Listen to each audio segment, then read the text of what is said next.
ಆಗಿರತಕ್ಕಂಥ YouTube channel study with ಪರಶುರಾಮ್ಗೆ ಸ್ವಾಗತವನ್ನು ಕೋರ್ತೀನಿ.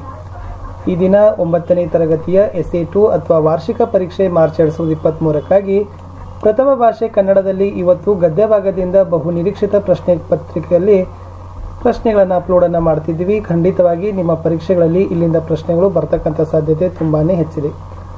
ಈ ವಿಷಯದ ಸರಣಿಗಳನ್ನು ಇದೇ ತನ್ನಾಗಿರ್ತಕ್ಕಂಥ ಮೋಸ್ಟ್ ಎಕ್ಸ್ಪೆಕ್ಟೆಡ್ ಕ್ವಶನ್ಸ್ ಸೀರೀಸ್ಗಳನ್ನು ನಾವು ಎಲ್ಲ ವಿಷಯಗಳಲ್ಲಿನೂ ಕೂಡ ಅಪ್ಲೋಡ್ಗಳನ್ನು ಮಾಡ್ತೀವಿ.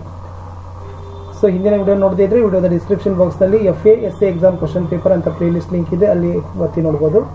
ದಯಮಾಡಿ ವಿಡಿಯೋನ ಲೈಕ್, ಶೇರ್ ಹಾಗೂ ಸಬ್ಸ್ಕ್ರೈಬ್ ಮಾಡಲು ಮರೆಯದಿರಿ. ಸೊ ಮತ್ತೆ ಪದ್ಯ ಭಾಗದ ಮತ್ತೆ ಬೇರೆ ವಿಷಯದ ವಿಡಿಯೋವನ್ನು ಸಹಿತ ನಿರೀಕ್ಷೆಯನ್ನು ಮಾಡಿ ಅಂತ ಹೇಳ್ತಾ ನೋಡೋಣ ಒಂದಂಕದ ಪ್ರಶ್ನೆಗಳು ಯಾವಿದಾವೆ ಅಂತ. ಪ್ರಶ್ನೆ 1, ರಾಜನು ಯಾವ ಕಾರ್ಯವನ್ನು ಕೂಡಲೇ ಆಚರಣೆಗೆ ತರಬೇಕು? ದೇಶಕ್ಕೆ ಗಂಡಾಂತರ ತರಬಲ್ಲವರು ಯಾರು? ಕಷ್ಟ ಕಾಲದಲ್ಲಿ ಸಹಾಯಕ್ಕೆ ನಿಲ್ಲುವವರು ಯಾರು? ಜಯಪುರದ ಪೂರ್ವದ ರಾಜಧಾನಿ ಯಾವುದು? ರೈಗಳ ಮನೆ ಎಂಥ ಪ್ರದೇಶದಲ್ಲಿತ್ತು? ಸ್ವಾಮಿಯವರು ನುಡಿಸುತ್ತಿದ್ದ ಸಂಗೀತ ವಾದ್ಯ ಯಾವುದು? ಸ್ವಾಮಿಯವರಿಗೆ ಯಾವ ಪಿಟೀಲು ವಾದನೆ ಎಂದರೆ ಬಹಳ ಇಷ್ಟ? ರಾಧಾಕೃಷ್ಣನ್ ಅವರ ತಂದೆ ತಾಯಿಯರ ಹೆಸರೇನು? ರಾಧಾಕೃಷ್ಣನ್ ಅವರ ತಂದೆಯ ಅಪೇಕ್ಷೆ ಏನಾಗಿತ್ತು? ಚೋಳರು ಮತ್ತು ಹೊಯ್ಸಳರ ನಡುವೆ ಎಲ್ಲಿ ಯುದ್ಧ ನಡೆಯಿತು? ಬನದಮ್ಮನಹಳ್ಳಿಯ ಜನರು ಎಲ್ಲಿ ಪಂಚಾಯಿತಿ ಸೇರಿದ್ದರು? ಡೊಳ್ಳು ಕುಣಿತ ಯಾವ ಸಂಪ್ರದಾಯಕ್ಕೆ ಸೇರಿದ ಕುಣಿತವಾಗಿದೆ? ಚನ್ನಭೈರಾದೇವಿಗೆ ಉದ್ದಟತನದ ಪತ್ರ ಬರೆದವರು ಯಾರು? ಪೋರ್ಚುಗೀಸರು ಚನ್ನಭೈರಾದೇವಿಗೆ ನೀಡಿದ್ದ ಬಿರುದು ಯಾವುದು? ಚನ್ನಭೈರಾದೇವಿಯ ರಾಯಭಾರಿಯ ಹೆಸರೇನು? ನಂಬಿಯಣ್ಣನ ಪೂರ್ವಜನ್ಮದ ಹೆಸರೇನು? ಗಿರಿಜೆ ಎಲ್ಲಿ ಇರಬೇಕೆಂದು ಶಿವನು ತಿಳಿಸಿದನು ಅಂತ. ಸೊ ಇಷ್ಟು ಪ್ರಶ್ನೆಗಳನ್ನು ಖಂಡಿತವಾಗಿ ನೋಡ್ಕೊಳ್ಳಿ ವಿದ್ಯಾರ್ಥಿಗಳೇ. ಗದ್ಯ ಭಾಗದಲ್ಲಿ ಸೊ ಬಹಳ ಮೋಸ್ಟ್ ಆಗಿರ್ತಕ್ಕಂಥ ಪರೀಕ್ಷಾ ದೃಷ್ಟಿಯಿಂದ ಇಂಪಾರ್ಟೆಂಟ್ ಆಗಿರ್ತಕ್ಕಂಥ ಕ್ವಶನ್ಸ್ಗಳೇ ಇತ್ತು. ಇನ್ನು ಮುಂದೆ ಹೋಗೋಣ. 2 ಅಂಕದ ಪ್ರಶ್ನೆಗಳು. ಈ ಪ್ರಶ್ನೆಗಳನ್ನು ನೀವುಗಳು ಏನು ಮಾಡಬೇಕಾಗ್ತದೆ, 2-3 ವಾಕ್ಯಗಳಲ್ಲಿ ಉತ್ತರಗಳನ್ನು ಬರೀಬೇಕಾಗ್ತದೆ. ಖಂಡಿತವಾಗಿ ಇಲ್ಲಿಂದನೂ ಕೂಡ ಪರೀಕ್ಷೆಯಲ್ಲಿ ಪ್ರಶ್ನೆಗಳು ಬರ್ತಕ್ಕಂಥ ಚಾನ್ಸಸ್ ತುಂಬಾ ಇದ್ದಾವೆ. ನೋಡುವ ಪ್ರಶ್ನೆ ಏನಿದೆ ಅಂತ. ಸೊ ಫಸ್ಟ್ ಕ್ವಶನ್ ಇತ್ತು, ರಾಜ್ಯದ ಅಮಾತ್ಯರಲ್ಲಿ ಯಾವ ಗುಣಗಳಿರಬೇಕು?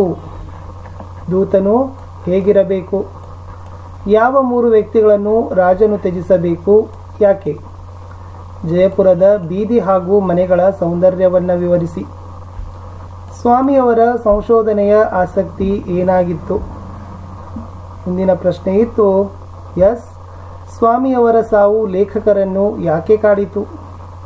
ಮೀರಾಬಾಯಿ ದೇವಾಲಯದ ಸೌಂದರ್ಯವನ್ನು ವಿವರಿಸಿ. ರಾಧಾಕೃಷ್ಣನ್ ಅವರ ವೇಷಭೂಷಗಳ ಬಗ್ಗೆ ಬರೆಯಿರಿ. ಮುಂದಿನ ಪ್ರಶ್ನೆ, ಶಿಕ್ಷಣದ ಮಹತ್ವದ ಕುರಿತು ರಾಧಾಕೃಷ್ಣನ್ ಅವರು ಏನೆಂದು ಹೇಳಿದ್ದಾರೆ? ತಲಕಾಡಿನ ಲೂಟಿಯ ವಿಚಾರದಲ್ಲಿ ವಿಷ್ಣುವರ್ಧನನ ನಿಲುವೇನು? ಮುಂದಿನ ಪ್ರಶ್ನೆ ಇತ್ತು, ದೈವದವರ ತೀರ್ಪಿನ ಬಗೆಗೆ ಶಾಂತಲೆಯ ಅಭಿಪ್ರಾಯವೇನು? ವೀರಗಾಸೆ ಕುಣಿತದ ವೇಷಭೂಷಣಗಳು ಹೇಗಿರುತ್ತವೆ ವಿವರಿಸಿರಿ. ಚೌಕಿಯಲ್ಲಿ ನಡೆಯುವ ವಿಶೇಷತೆಗಳೇನು ವಿವರಿಸಿ. ಸಮುದ್ರ ಯುದ್ಧದಲ್ಲಿ ಪೋರ್ಚುಗೀಸರು ಗೆಲ್ಲುವುದು ಯಾಕೆ ಕಷ್ಟ ಸಾಧ್ಯ? ವಿರೂಪಾಕ್ಷನು ಗಿರಿಜೆಗೆ ಏನೆಂದು ಹೇಳಿದನು? ವೃದ್ಧ ಮಾಹೇಶ್ವರನು ಶಿವ ಮಂತ್ರವನ್ನು ಹೇಳುತ್ತಿದ್ದ ರೀತಿಯನ್ನು ತಿಳಿಸಿ ಅಂತ. ಎಸ್, ಇವು ಗದ್ಯ ಭಾಗದಲ್ಲಿದ್ದಾವೆ ವಿದ್ಯಾರ್ಥಿಗಳೇ. ಮೋಸ್ಟ್ ಇಂಪಾರ್ಟೆಂಟ್ ಆಗಿರ್ತಕ್ಕಂಥ ಪ್ರಶ್ನೆಗಳಿತ್ತು. ಖಂಡಿತವಾಗಿ ಈ ಪ್ರಶ್ನೆಗಳಿಗೆ ಉತ್ತರಗಳನ್ನು ತಾವು ಎಲ್ಲ ಪ್ರಶ್ನೆಗಳನ್ನು ಓದಿ, ಬಟ್ ಈ ಪ್ರಶ್ನೆಗಳಿಗೆ ಹೆಚ್ಚು ತಾವೇನು ಮಾಡಬೇಕು, ಒತ್ತನ್ನು ಕೊಡಬೇಕು. ಯಾಕೆಂದರೆ ಎಕ್ಸಾಮಿನೇಷನ್ ದೃಷ್ಟಿಯಿಂದ, ಪಾಠಗಳ ಕಲಿಕಾಂಶದ ದೃಷ್ಟಿಯಿಂದ ಈ ಪ್ರಶ್ನೆಗಳು ತುಂಬಾ ಇಂಪಾರ್ಟೆಂಟ್ ಆಗಿದ್ದಾವೆ. ಇನ್ನು 1 ಅಂಕದಾಯಿತು, 2 ಅಂಕದ ಪ್ರಶ್ನೆಗಳಾಯಿತು. ಇನ್ನು ಮುಂದೆ ಹೋಗೋಣ. ಎಸ್, 3 ಅಂಕದ ಸಂದರ್ಭ ಸಹಿತ ಸ್ವಾರಸ್ಯ ಬರಲಿಕ್ಕಿರ್ತಕ್ಕಂಥ ಹೇಳಿಕೆಗಳು. ಸೊ ಇದು ಕೂಡ ಮೋಸ್ಟ್ ಇಂಪಾರ್ಟೆಂಟ್ ಇದ್ದಾವೆ, ಮತ್ತು ಭಾಳ ಇರೋದ್ರಿಂದ ಕನ್ಫ್ಯೂಷನ್ ಕೂಡ ಆಗ್ತಾವೆ, ಯಾವ ಎಕ್ಸಾಮಿಗೆ ಬರ್ತಾವೋ ಯಾವಿಲ್ಲ ಅಂತ.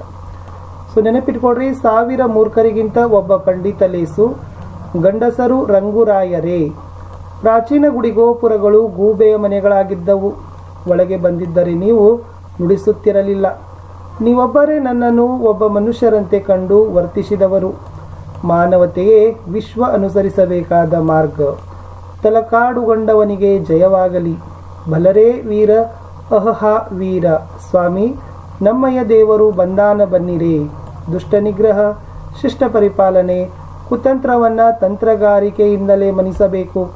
ಪುಣ್ಯಂ ಪನ್ನಾದಂತೆ ಅಂತಕ್ಕಂಥ ವಾಕ್ಯಗಳನ್ನು ಕೊಟ್ಟಿದ್ದಾರೆ. ಸೊ ಈ ಒಂದು ಹೇಳಿಕೆಗಳೇನಿದಾವಲ್ಲ ವಿದ್ಯಾರ್ಥಿಗಳೇ, ಇವು ಗದ್ಯ ಭಾಗದೇ ಇದ್ದಾವೆ. ಮೋಸ್ಟ್ ಆಗಿರ್ತಕ್ಕಂಥವುಗಳ ಹೇಳಿಕೆಗಳಿದ್ದಾವೆ. ಇವುಗಳ ಬಗ್ಗೆ ತಾವು ಹೆಚ್ಚು ಏನು ಮಾಡಬೇಕು, ಗಮನವನ್ನು ಕೊಡಬೇಕು. ಇನ್ನು ಒಟ್ಟಾರೆ ಆಗಿರ್ತಕ್ಕಂಥ ಪಾಠಗಳಲ್ಲಿ ಈ 3 ಗದ್ಯ ಲೇಖಕರ ಬಗ್ಗೆ ತಾವು ಪರಿಚಯವನ್ನು ನೆನಪಿಟ್ಕೋಬೇಕು. ಶಿವರಾಮ ಕಾರಂತ, ಸಾಶಿ ಮುರುಳಯ್ಯ, ಹರಿಹರ ಬಗ್ಗೆ ಸ್ವಲ್ಪ ನೆನಪಿಟ್ಕೊಡ್ರಿ. ಯಾಕಂದ್ರೆ ಇವು ಬಹಳ ಮೋಸ್ಟ್ ಆಗಿರ್ತಕ್ಕಂಥ ಇಂಪಾರ್ಟೆಂಟ್ ಇದಾವೆ. ಇನ್ನು 4 ಅಂಕದ ಪ್ರಶ್ನೆಗಳಿಗೆ ಹೋಗೋಣ ವಿದ್ಯಾರ್ಥಿಗಳೇ. ರಾಜ್ಯಾಡಳಿತದ ವಿಷಯದಲ್ಲಿ ರಾಮನ ಉಪದೇಶಗಳನ್ನು ಸಂಗ್ರಹವಾಗಿ ಬರೆಯಿರಿ. ಜಯಪುರದ ಜನರಿಗೆ ಬಣ್ಣಗಳ ಬಗೆಗೆ ಇರುವ ಮೋಹವನ್ನು ತಿಳಿಸಿ. ಸ್ವಾಮಿಯವರ ಸಂಗೀತ ಆಸಕ್ತಿಯನ್ನು ವಿವರಿಸಿರಿ. ರಾಧಾಕೃಷ್ಣನ್ ಅವರು ಅಧ್ಯಾಪಕರಾಗಿ ಸಲ್ಲಿಸಿದ ಸೇವೆಯನ್ನು ಕುರಿತು ವಿವರಿಸಿ. ಹಿಂದೂ ಧರ್ಮ ಮತ್ತು ತತ್ವಶಾಸ್ತ್ರದ ಬಗೆಗೆ ರಾಧಾಕೃಷ್ಣನ್ ಅವರ ಅಭಿಪ್ರಾಯವೇನು ತಿಳಿಸಿ. ಯಕ್ಷಗಾನದ ವೈಶಿಷ್ಟ್ಯ ಮತ್ತು ಪೂರ್ವರಂಗದ ಉದ್ದೇಶವೇನು. ಪೋರ್ಚುಗೀಸ್ ಗವರ್ನರ್ ಚನ್ನಬೈರಾದೇವಿಗೆ ಬರೆದ ಪತ್ರವನ್ನು ವಿವರಿಸಿದೆ ಅಂತ. ಸೊ ನಾವೇನು ಮಾಡಿದ್ದೀವಿ ಇಲ್ಲಿ ಮೋಸ್ಟ್ ಇಂಪಾರ್ಟೆಂಟ್ ಆಗಿರ್ತಕ್ಕಂಥ ಪ್ರಶ್ನೆಗಳ ಸರಣಿಗಳಲ್ಲಿ ನಾವು ಅವುಗಳನ್ನು ಇಟ್ಟಿದ್ದೀವಿ. ಇಷ್ಟು ಈ ವಿಡಿಯೋದಲ್ಲಿ ನಾನು ನಿಮಗೆ ಏನು ಮಾಡಿದ್ದೀನಿ, ಗದ್ಯ ಭಾಗದಲ್ಲಿರ್ತಕ್ಕಂಥ ಎಲ್ಲ ಪ್ರಶ್ನೆಗಳಿಗೆ ತಾವು ಯಾವೆಲ್ಲ ಉತ್ತರಗಳನ್ನು ಹೆಚ್ಚು ಒತ್ತು ಕೊಡಬೇಕು ಅನ್ನೋದನ್ನು ಹೇಳಿದ್ದೀನಿ. ಇನ್ನು ಮುಂದಿನ ಭಾಗದಲ್ಲಿ ಪದ್ಯ ಮತ್ತು ವ್ಯಾಕರಣದಲ್ಲಿರ್ತಕ್ಕಂಥ ಮೋಸ್ಟ್ ಇಂಪಾರ್ಟೆಂಟ್ ಆಗಿರ್ತಕ್ಕಂಥ ಕಂಟೆಂಟ್ಗಳೊಂದಿಗೆ ಭೇಟಿಯಾಗ್ತೀನಿ. ಬೇರೆ ವಿಷಯಗಳ ವಿಡಿಯೋಗಳನ್ನು ಸಹಿತ ಲೈನಪ್ ಮಾಡ್ತಾ ಇದ್ವಿ, ಅವುಗಳನ್ನು ಸಹಿತ ಕೂಡ ತಾವುಗಳು ನೋಡಬೇಕು. ಸೊ ದಯಮಾಡಿ ವಿಡಿಯೋಗಳನ್ನು ಲೈಕ್, ಶೇರ್ ಹಾಗೂ ಸಬ್ಸ್ಕ್ರೈಬ್ ಮಾಡಲು ಮರೆಯದಿರಿ. ನಿಮ್ಮ ಒಂದು ಲೈಕ್, ನಿಮ್ಮ ಒಂದು ಶೇರ್ ನಮಗೆ ಬಹಳಷ್ಟು ಮೋಟಿವೇಶನನ್ನು ತಂದು ಕೊಡ್ತದೆ. ಮೋಸ್ಟ್ ಇಂಪಾರ್ಟೆಂಟ್ ಏನಪ್ಪ ಅಂದರೆ ನಮ್ಮದೊಂದು ಟೆಲಿಗ್ರಾಮ್ ಗ್ರೂಪ್ ಅದ. ಸೊ ಆ ಟೆಲಿಗ್ರಾಮ್ ಗ್ರೂಪ್ಗೂ ಕೂಡ ಬಂದು ಜಾಯ್ನ್ ಆಗಿ ಅಂತ ಹೇಳ್ತಾ, ಸೊ ನೆಕ್ಸ್ಟ್ನಲ್ಲಿ ನಾನು ಮತ್ತೊಂದು ರೀತಿಯಾಗಿರ್ತಕ್ಕಂಥ ವಿಶೇಷವಾಗಿರ್ತಕ್ಕಂಥ ವಿಡಿಯೋಗಳಲ್ಲಿ ಸಿಗ್ತೀನಿ. ನಾವು ಆಲ್ರೆಡಿ ಕಲಿಕಾ ಚೇತರಿಗೆ SA2 ಪರೀಕ್ಷೆಯ ಪ್ರಶ್ನೆ ಪತ್ರಿಕೆಗಳನ್ನು ಹಾಕಿದ್ದೀವಿ. ಯಾರು ನೋಡಿಲ್ಲಲ್ಲ ಅವರೆಲ್ಲರೂ ಕೂಡ FA SA ಎಕ್ಸಾಮ್ ಅಂತ ಒಂದು ಪ್ಲೇಲಿಸ್ಟ್ ಲಿಂಕ್ ಇದೆ. ಅಲ್ಲಿ 9ನೇ ತರಗತಿಯ ನಿಮ್ಮ ಎಲ್ಲ SA2 ವಾರ್ಷಿಕ ಪರೀಕ್ಷೆ ಪ್ರಶ್ನೆ ಪತ್ರಿಕೆಗಳನ್ನು ಉತ್ತರ ಸಹಿತ ಹಾಕಿದ್ದೀವಿ. ಅವುಗಳನ್ನು ನೋಡಿಕೊಳ್ಳಿ. ಯಾಕಂದರೆ ಅಲ್ಲಿಂದ ಕ್ವಶನ್ಸ್ಗಳು ಬರ್ತಕ್ಕಂಥ ತುಂಬಾ ಚಾನ್ಸಸ್ ಇದ್ದಾವೆ.